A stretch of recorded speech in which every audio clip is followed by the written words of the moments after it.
Why would you try to do something hard? Why would you try to do anything hard in a world where doing it easier is better, it's more cost efficient? And I think that when you think of people who are creative, it isn't that they're trying to do it the hard way, they're trying to do it the right way. And the right way has integrity, and integrity leads you to great discovery. And I think about how something really as silly as dancing sperm comes from. It comes from serious thoughts, like Michael's own work at Pentagram. I mean, there's fun in it, there's also serious in it, but you have to have both to make it happen. Through Neville Brody's own work, his own career, Lee Edelcourt, her own career, you have to have a mix of the serious and the jackass to synthesize true culture. This is a photo I took summer over Africa because, I'm always watching the screen that shows you where you are in the world. And, when you go to Australia, it's the only place you go to where suddenly there's only blue around you, the water, so it's kind of scary. But I noticed this time coming to Africa for the first time, I was like, oh, there's this continent I've never been over.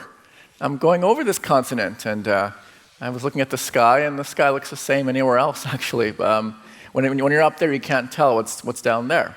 And when I landed, I felt I was in a different place. And when I go to different places, I try to figure out how I can be useful in any small way. And I luckily have a collaborator back in the States named Becky Bermont, who is always working with me to understand what I'm trying to do. And what I'm trying to do is to figure out how technology and design and the arts sort of intersect in meaningful ways. So someone who's a technologist, this company used to be more famous actually, but IBM, that was a good company at one time. When I think of IBM, I think of also design, great design, because the IBM logo is an example of visionary scientists scientific leader who believed that design was important and hired people like Paul Rand and Ray and Charles Eames. And the IBM logo, by the way, is designed by a man named Paul Rand. Who knows Paul Rand in this audience? Paul Rand? Oh, over roughly half of you. Really great designer, really crazy old man, but also a very warm man, a man who was a human. When you think about people who are great designers and artists, you don't think they're human beings because they don't seem like that way. My memories of Paul Rand, I have two of them that I always keep in my mind. One was when I was at his studio in Connecticut, and I noticed that every time his wife walked into the studio, he would just hug her. They'd just be hugging them. They would just be embracing. It was very sweet. It was like, you've known each other for so long, you still hug. Wow. And I drove him somewhere, I was driving him somewhere, and he was holding hands all the time with his wife. And I thought that was very sweet. And I thought that was kind of a sample of how he was someone who understood that love is a powerful thing. And when you take that feeling and you push it into something so kind of devoid of any kind of feeling, lines, points, etc., you make magic happen. Now, I was lucky to have been in a place where most people now don't have that problem anymore. Many of the younger people today, technology is a common thing if you're in design and vice versa. I come from a time when I didn't really know what I was doing heavily. I was influenced by technology because I went to MIT. I used to program this thing called the Lisp machine. Anyone know what a Lisp machine is? Okay, getting old, thank you. Lisp machine, hang in there.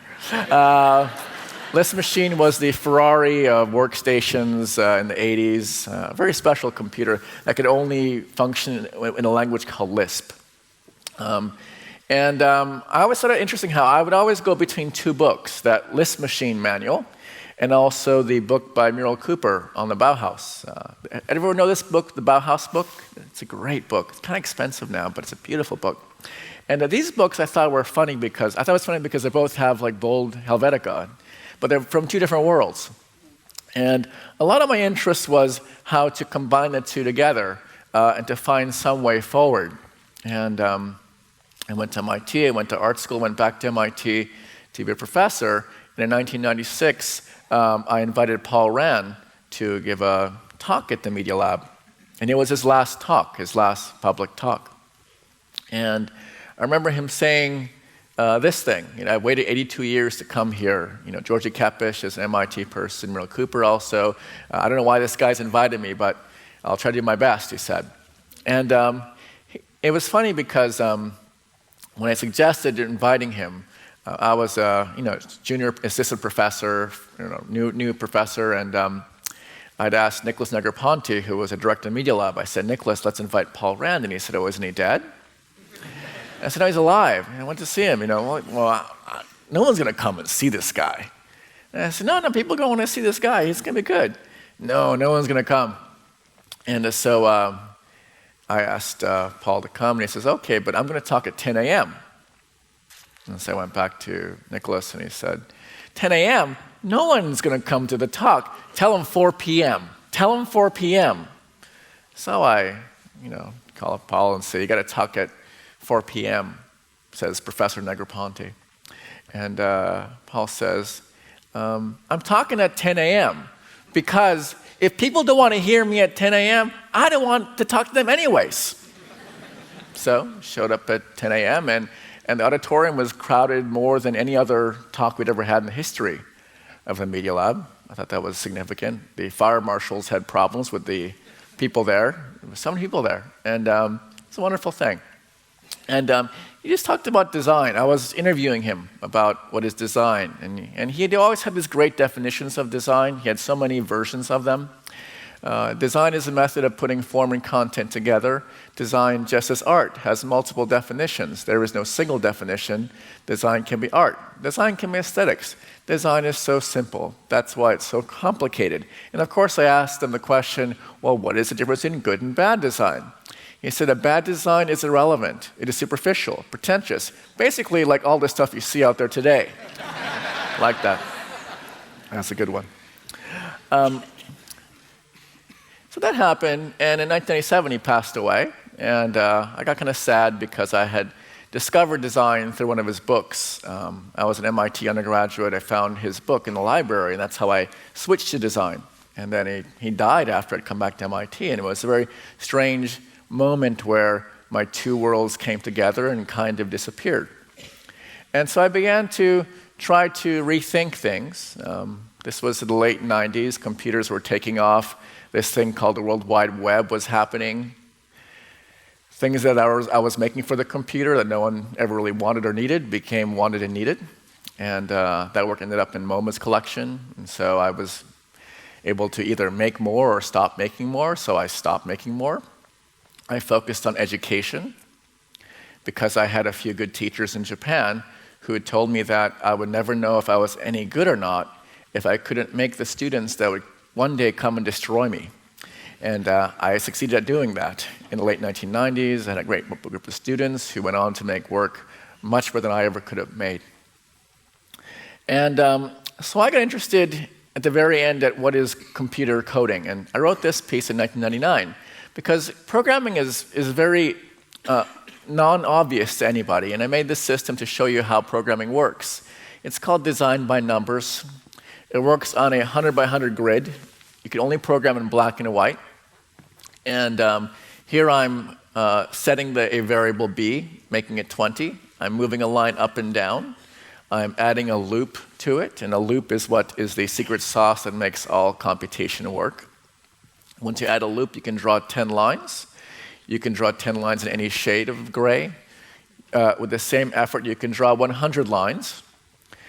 You can also add a piece of paper in between to make animation occur. And this is a simple 1-minute introduction to how programming works. And the reason why I did all this work was to show people that programming is not very complicated. It's just very boring. And I say that with great affection, but I also say it very seriously because programming is something that is not so difficult to master. What is difficult to figure out is what to do with that skill. And that is something that I strongly believe in, even now. And this system I had developed, and I had, again, my graduate students were so good at all this stuff that they went off to make a better system. It's called processing. Maybe some of you have used processing. It got rid of all the constraints I added. I made it so you could only draw in 100 by 100, only in grayscale. So they made it actually industrial strength, and it went on from there. And what I discovered in my later life is that maybe I should do something else, or I had to find something else. How do we put our attention towards significant problems that solve broader concerns of creativity became an interest. So I went from serif to sans serif, I say. Does anyone know this book by John Gardner on leadership? Oh, thank you. It's a really great book. And it's a book that I recommend anyone who has the privilege of getting to lead groups of over 3 or 10 or 50 or whatever to go out and read now, because it's a very simple book, really. It's written by someone who served under Lyndon B. Johnson, President of the United States, and it's all about challenges that leaders have faced for centuries, really. I'm sure you've heard of Jim Collins' Good to Great, you know, the popular book. Well, Jim's work is based on John Gardner's work, and so I recommend this book. And it really helped me see a few things in a way that I hadn't seen before. In particular, it made me ask questions about what it means to lead, because what happened is actually literally 5 years ago, I was at MIT, and I was a tenured professor. Tenured professor means you don't have to work anymore. And I could come in every day and staple 5 pieces of paper and have a latte, and no one could fire me. And it was kind of good, but kind of boring, actually. And a headhunter called me up and said, "Hey, you want to be president of this college?" And I said, "Oh, maybe you're calling a bit too early. Maybe 10 years from now, you know." But someone gave me this book called The Audacity of Hope by this person named Barack Obama, who was starting to run for president. And I was like, wow, this is really interesting. This is this guy who's got some ideas, younger, inexperienced, might have some good ideas, and he's running for president. Well, that's crazy. Well, I could be president of a college too, I thought. So I was really inspired by that work. And when I became president of RISD, as we call it in the States, it was the exact same time when President Obama became president. So I feel very close to him in my small microverse. I've always felt tied to that person, and just like him, when I became president, the whole financial system collapsed. And that's a really bad time to learn how to be president of anything. Seriously. And it has changed my life and made me think about a lot of things. In particular, thinking about leadership and how if we think in graphic design, we think of the Swiss grid. If we think of industrial design, we used to think of the measuring of the body. In architecture, we think of the corbusier, the scale. Leadership also has similar types of systems of thinking, and so I began on a journey to understand these better. I had gotten my MBA, I think 10 years ago, prior to try to understand it, but only by leading something large did I have to understand this at a very serious level, and I still am learning, so just so you know. But leadership, what does it look like? Well, there's an easy way to lead. It's called being a dictator. I say easy. It's not easy to be a dictator. I know that too. But this is a sign I captured once when I was visiting St. Petersburg in Russia. And I always thought it was strange because I was visiting this national monument, and it's a tourist place, and it's what is her name? Something Katerina. It's like a golden mansion or something. Everything's gold leaf. Everything is gold leaf. It's like incredible. Gold leaf, 15 parlors of gold leaf. And I saw this sign, and it says, "Do not walk on the grass." And I'm thinking, that's English. And I'm in Russia. This is weird. Wait, so you think that I, the person who reads English, is going to walk in the grass? That's not fair. And then I saw this other sign for the people who were natives, which was much more restrictive. which says don't do anything. No swimming, no hiking, no driving, no trash, no dogs, no fire or alcohol. And I love this one, no plants. Like, why would anyone bring a plant to like a tourist attraction? Oh, and this one, no love. Oh. So that's a form of leading. It's restrictions, it's rules. But as you know, rules don't work all the time, and they break down, as we know. And there's a great book out there.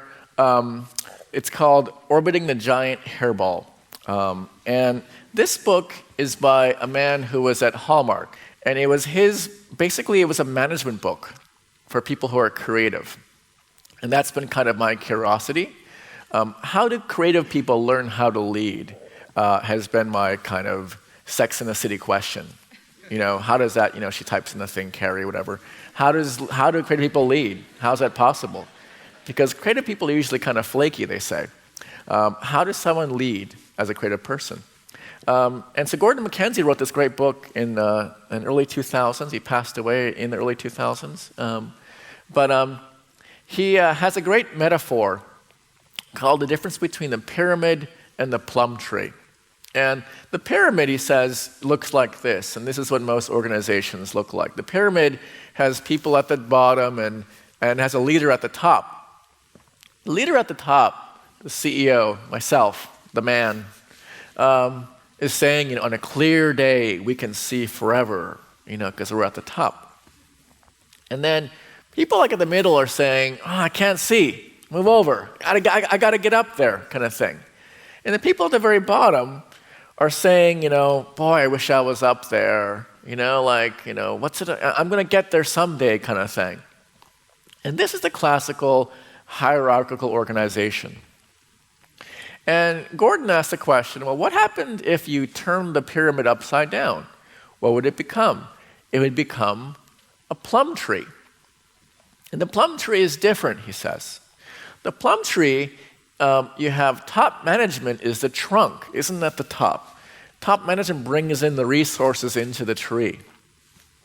And the tree at the top, people who make the stuff get to see forever because they need the resources. They're doing the quote-unquote real work.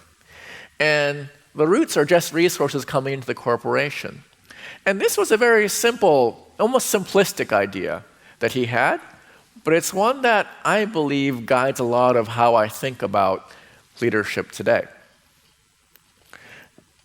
Now, going back to the hierarchy, we had this wonderful idea that there's someone at the top, which was really easy before things like Facebook and Twitter, because now, as you know, anyone can talk to anyone else now. The line worker can talk to the CEO now. It's gotten very uncomfortable for everyone because of this reduction of the hierarchy. So we've become a heterarchy, not a hierarchy. And it's very disorganized. And it doesn't just live inside the institution, it lives across institutions today. And when we ask why are countries having difficulties functioning, why are cities having so much difficulty functioning, even if we open them up, like the person was speaking earlier today, it's chaotic. Because before, things were less chaotic by design, and design is destroying those structures. How do we somehow function again effectively? And so we've been talking a lot about the difference between a traditional leader versus a creative leader. And these charts are online if you just Google this, creative leadership. But I think it came up a lot. I think every speaker here has spoken if they got into their process. I think Masa brought it up a lot. Mistakes are welcome to a creative person. You love to learn from mistakes. But if you're a traditional leader, you don't get to make mistakes. Getting mistakes means you get fired. Or you're responsible for something. Like I had an operation like 4 years ago, or 5 years ago. It was for a hernia or something. And I remember going out and then coming, and then you're awake suddenly because they've all done their thing. And doctor said to me, when I opened you up, I didn't expect something there. So I had to get creative. And you're like, no, I don't want you to get creative on me. You know? So that's different, right? You know? So that's interesting. Yeah. Someone whose traditional leader wants to be right, someone who's creative tends to hope to be right. They've got a little kind of Las Vegas in them. They're kind of like, oh, that's going to be okay. You know? It's going to be all right. There's something in there that's optimistic, that's sort of like odd in a way, in the face of certain conditions. But that is that integrity part, I believe. If you have integrity, you believe you will overcome something. It is that almost vanity, and that it's that almost like belief in also humanity that makes you somewhat unique. A traditional leader is about closed systems. Someone who's creative is more leaning towards open systems, the open systems approach you're taking, Moss, over there, and everyone else I saw today. And how does it fit into corporations, organizations? I've been talking a lot about, I'm sure in this country you talk a lot about startups. Startups are going to save the economy because startups are about entrepreneurs, you know? I've been thinking a lot about how, well, what about the large corporations? What are they? Well, they're basically end-ups. You know, because like a startup and an end-up, the startup wants to become an end-up. Now, I want to know that an end-up isn't something bad because a startup wants to end up successful. But an end-up nowadays, because of this very sort of like turbulent time, wants to act more like a startup, which isn't that easy because for startup is agile, and end-up is stable. An end-up should be stable. An end-up is taking care of your benefits. It's taking care of everything you need to take care of your family as an employee. So it's got stability built in. Startup less so. An end-up has a lot to lose. A startup has less to lose. And once you start becoming something as a creative agency, you realize you hit a certain point where, oh no, you're important. And once you're important, you've got a lot to lose. You've ended up well. A startup is generally flatter. An end-up is usually hierarchical, just to achieve scale.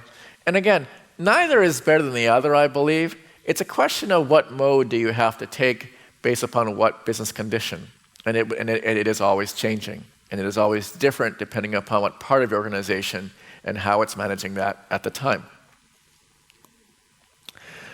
And the question I've been having recently is how do you bring design to this space, the design that we know? And I think that if you look globally, there's a lot of design consulting around, design strategy, you hear it a lot, design thinking. Everything is sort of like being offered as a solution to many major problems today.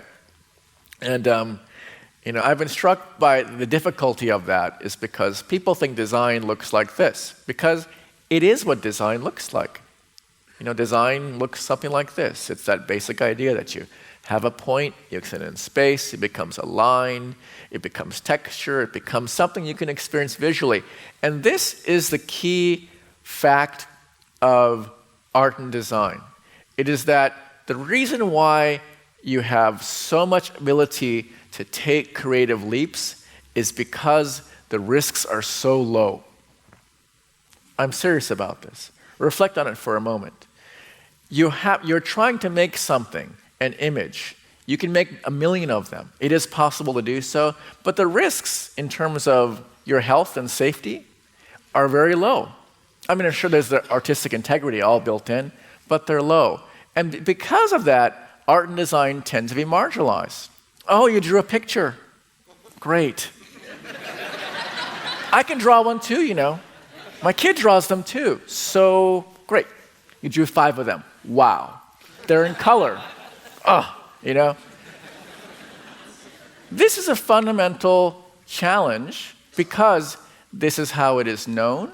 However, if you think about it, it is powerful because in these kinds of languages of expression where risk is low, I've seen, and all of you know, that designers and artists iterate at a very rapid rate. It's a developed skill.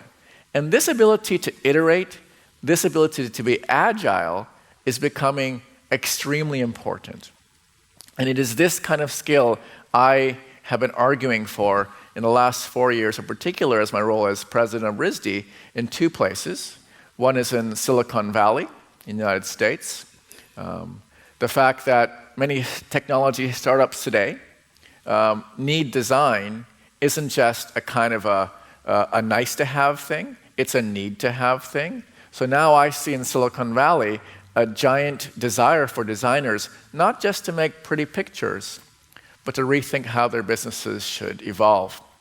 And that is work now I'm doing with Silicon Valley. We have tons of venture capital firms now at RISD, and that's worked out quite nicely.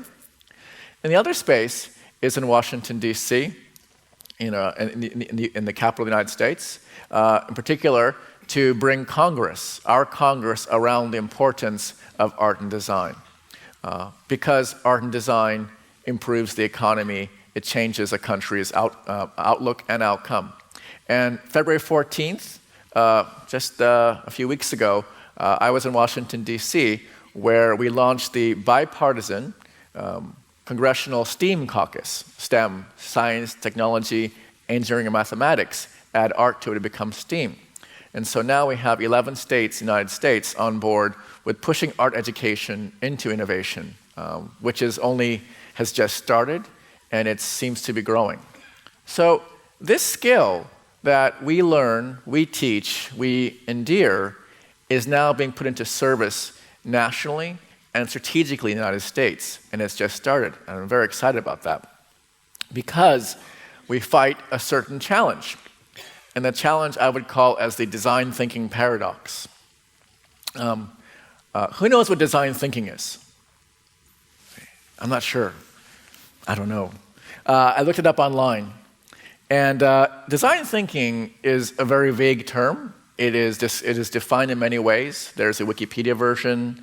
There is the IDEO version. There's the Rotman version. There's the Frog Design version. There's also this version I found recently, which is much more comprehensive. But what does it say? It says that design itself, as a discipline, is not designed well to be understood.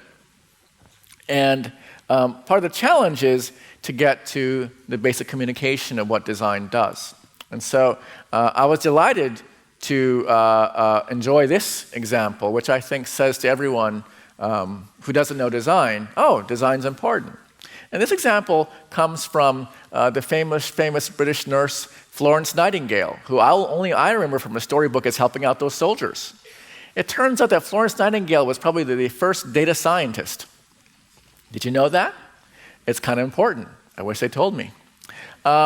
So Florence Nightingale, the nurse, who was also a statistician, plotted out the death of soldiers in a chart. This is July, August, September. It goes around clockwise in months. And the blue is the soldiers who are dying in the hospitals. So you can kind of tell a lot of soldiers dying in the hospital versus dying in the battlefield. So with this diagram, she was able to convince people to focus on sanitary conditions in the hospitals. I think it's an example of where design tells a story that matters, and it's told in a voice that matters, in this case, a nurse. And you want to contrast that with questions of people who don't trust design, don't even trust statistics. I think the most compelling example that I ever saw in my life so far is this example. So if you see these 3 columns of numbers up there from Excel, they look like just numbers. You don't see anything. But when you plot them out as diagrams, you can see that on the left, it's just a scatter, random. In the middle, it's actually a line. And on the right, it's a circle. But you wouldn't have been able to tell there was a pattern immediately if you couldn't translate it visually. So design is powerful in that way. But as we all know, design can lie. This example is by a great book from 1954. It's by a book that says How to Lie with Statistics. This is a diagram of government payrolls are up. And this one says government payrolls are stable. It's the exact same data, it's just scaled differently. So it shows you how powerful design is to not just change your mind, it's also to kind of lie. Which is also a reason why I think artists live so strongly on integrity, which I deeply respect. Design can also be very confusing. This is work by Design Density Lab, guys in Italy. And it's a map of Europe. It's a much larger map that shows you all the usage of mobile phones. And I'm like really good at reading things, and I can't read it. And what happens is the problem is that people think design can mean confusion. And that's where design goes the wrong way sometimes, I believe. It goes too far inside the field, so others outside the field cannot see it for what it can bring. Because there's a big problem today, and the big problem is that leaders aren't able to lead as well anymore.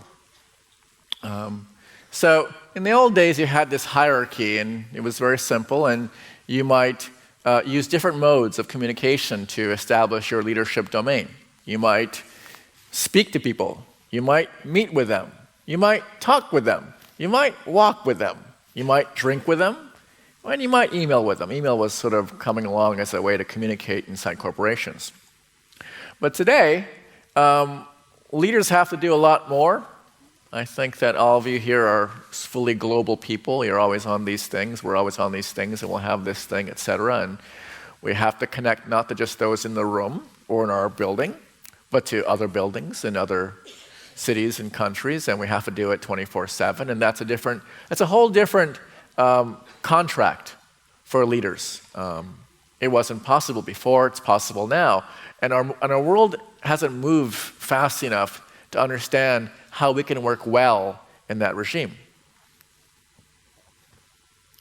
And the example I like to give is, it's kind of like the example between Elmer's glue, it's this wood glue, different brand in different countries, and also spray glue. You know spray glue here in South Africa. It's amazing stuff. So let me call it wood glue. So wood glue, as you know, it's that white stuff. You had it when you were a kid. You're like, God, it takes forever to dry. And you like put it on, and you can't put too much of it on because it won't dry. You know, you think you put more on, it's gonna like stick faster or better, but it doesn't work. So a little bit, you gotta dry it. It takes a long time, versus spray glue. Oh, it's amazing, right? You take it, well, it's fast, and you pop it down, and it's like, yes, And I think of this distinction as how I distinguish social media and the old media. Social media is spray glue. I've got like 10,000 friends, wow. The old way is to have lunch with someone. God, you have to have 3 lunches sometimes. It's like Elmer's glue. It takes forever. Is it dry yet? And as you know, with spray glue, after a while, that paper starts to peel, right? So what I believe is that, a combination of the methods of spray glue and Elmer's glue, wood glue, are critical discoveries, I think, for all people leading. And I hear it all over the place. I think Yahoo stopped allowing people to go home, work at home anymore. So the world's changed. The world's adapting to a reality that everything will not be resolved with social media. But everything also won't be resolved with the ways we knew in the past. It'll be some combination. Startup thinking, end-up thinking, traditional leading thinking, creatively leading thinking. Because in the old days, leaders used to get to lead. Leaders controlled information. Middle management controlled information. Middle management controlled the ability to train people and move up in the hierarchy. And in the old days, you would believe the leader generally. You would say things like, I don't have all the facts, but I can count on my leader to make the right decision. Whereas in today's world, it's changed. The leader has people, quote unquote followers, who can find stuff out. And they can say things like, if I'm armed with the facts, I know what's best. I don't need training or a title. I can figure this out better than the person at the top. And this is happening all over the world. It's happening in every corporation. It's a confusing world. And it's a question of trust, because trust is a good thing. It's also a bad thing, because it means you're too docile. Lack of trust is a great thing, but it's also a bad thing because then you can't work together. So this is the fundamental question, I believe. How can design serve this question of trust in an organization? How can it do this? I think it's coming because we don't live in an era of machine-based organizations. We live in an era of organizations as organisms today. They're much more supple. Masa has the greatest sort of analogy with that little thing, petri dish thing. And we're moving from this pyramid to what I think is a better metaphor is the octopus. And I want to close with the octopus thought. So there's a great biologist who works on national defense issues, Rafe Sagarin, who talks about how we think that the smartest animal is a dolphin because we're shown the illustration of the dolphin's brains just as big as our brain. Oh, dolphin's flipper, come on. Smart, that dolphin's smart. But he says the smartest organism isn't the dolphin, it's the octopus. The octopus's brain apparently is puny. It's a tiny, tiny brain. But the octopus is unique because its 8 tentacles all have the ability to act on their own, generally speaking. They're able to do things that they don't have to go and ask the brain, can I have permission? And somehow that as an organism realizes a total organism that can do things like, for instance, if you have an octopus in an aquarium and a fish in the aquarium and there's no water separating them, the octopus can leave that place and take the fish and go back. The octopus is the only animal recorded to be able to plan. Apparently there's studies that showed that near some kind of resort area, those coconut drinks would fall in the water. The octopi collect the coconut shells to attach themselves as armor when they're fighting. So now how is that possible? Now, how is that possible with a brain so small? I believe it's possible because the tentacles are smart and they cooperate. There is trust. I believe that conferences like this attempt to engender trust in a community. We're all hunting in pairs. We're trying to find trust. We're trying to find something bigger than ourselves. Thank you so much for the chance to speak with all of you, and I hope to see you later in the conference.